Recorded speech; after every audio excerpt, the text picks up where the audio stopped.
Rebonjour, avec sa voix découverte du vin. Et donc, pour aller avec notre Ribera del Duero Céleste de la maison Torres, ce que je nous fais ce soir, c'est des ribs de porc. Donc, c'est pas des ribs de bœuf, ça c'est des ribs de porc sur le barbecue. On va les faire fumer, ensuite on va les faire griller. Donc ça, on pourrait prendre des baby back ribs, là, qui est peut-être le meilleur morceau, le morceau le plus tendre et tout. Mais ici j'ai le rib au complet, donc la côte au complet, là, ils n'ont pas coupé les extrémités pour faire des baby back ribs. Et donc ça coûte pas très cher et ça devrait être assez bon. Ce que je vais faire, je vais commencer par faire un rub qu'ils disent en anglais. Et donc c'est un mix d'épices, là vous pourriez mettre les épices que vous voulez un peu, qu'on va mettre sur les ribs. On va les faire fumer au barbecue, ça je vais vous montrer comment après. Et par la suite, là, après une couple d'heures, quand ils vont être pas mal près d'être cuits, on va les mettre sur le feu un peu plus vif pour les brûler un peu.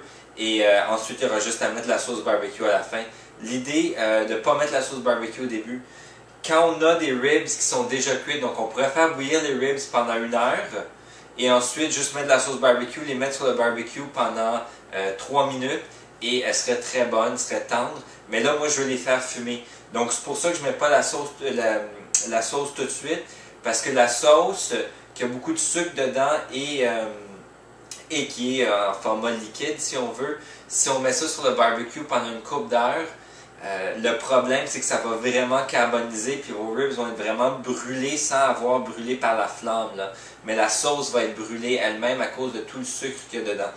Donc, ceci étant dit, je vais vous montrer comment moi je vais les faire. Donc là, d'abord j'ai de la cassonade. Et là, moi j'aime pas ça trop sucré, fait que j'en mets pas beaucoup, là, j'en mets comme 2 cuillerées à soupe à peu près. Ensuite du sel.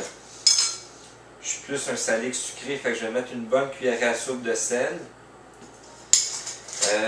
Bon, chili mexicain, j'en ai plus, je pensais qu'il me restait du chili. Paprika, on va en mettre une bonne dose aussi, ça va nous aider à avoir le côté fumé, épicé, là, si on veut.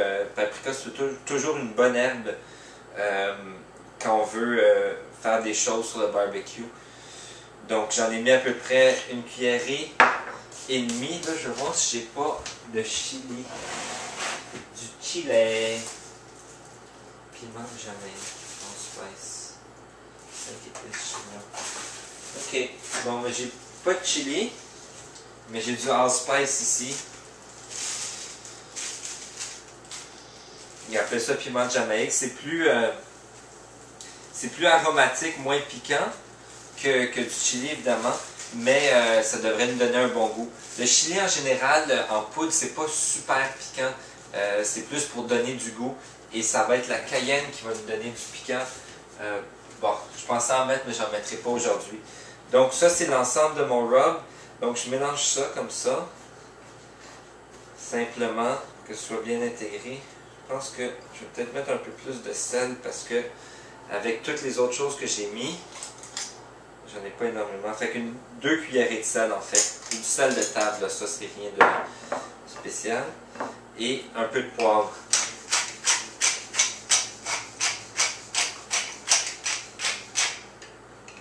Parfait. Donc là, je vais en mettre généreusement sur les ribs. Et après ça, on va un peu les frotter si on veut. L'idée c'est qu'on en veut un petit peu partout. Donc on les prend une par une. Comme ça.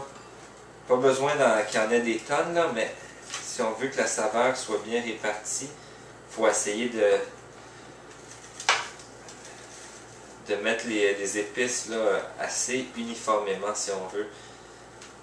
Là, c'est pas trop piquant, fait que c'est moins grave. S'il y en a une qui en a moins, ça va être moins goûteux, mais au moins c'est pas super piquant. Tandis que quand on a un rub piquant, tu veux pas qu'il y en ait une portion de la viande qui ait trop de rub parce que ça va être trop piquant évidemment.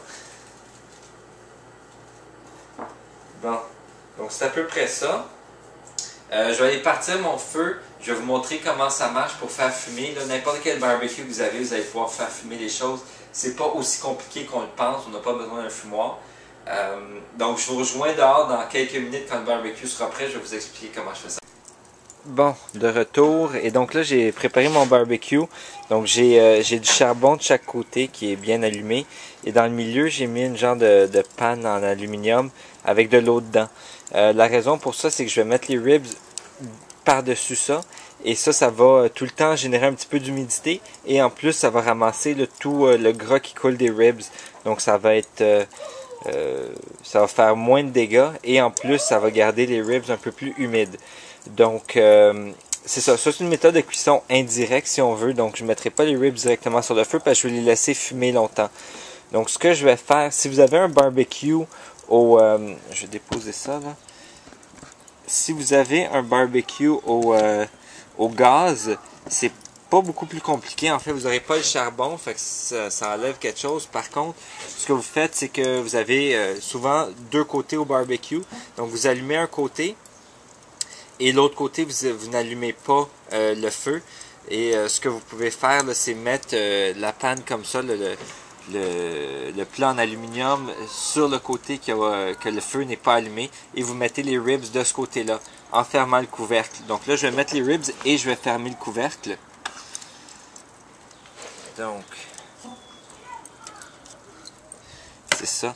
Et donc, ça marche très bien là avec un barbecue au gaz aussi. La grosse différence, c'est que là, moi, je vais rajouter des copeaux de bois. Je serais pas obligé parce que, vu que c'est un barbecue au charbon, mais ça va quand même m'ajouter quelque chose, donc je vais le faire.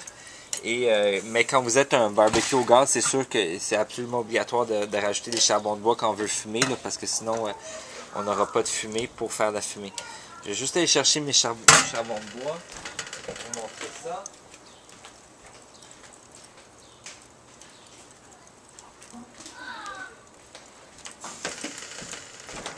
Donc ce que j'ai fait, là si on voit, j'ai des chips de bois, pardon, c'est pas du charbon, mais des copeaux de bois. Ça ici, ben, peu importe la marque, là, ça j'ai pris ça au Canadian Tire récemment.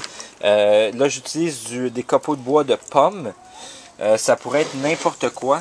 Et donc ce que je fais, ici j'ai des copeaux de bois qui sont dans l'eau depuis à peu près une demi-heure pour qu'ils soient bien humides.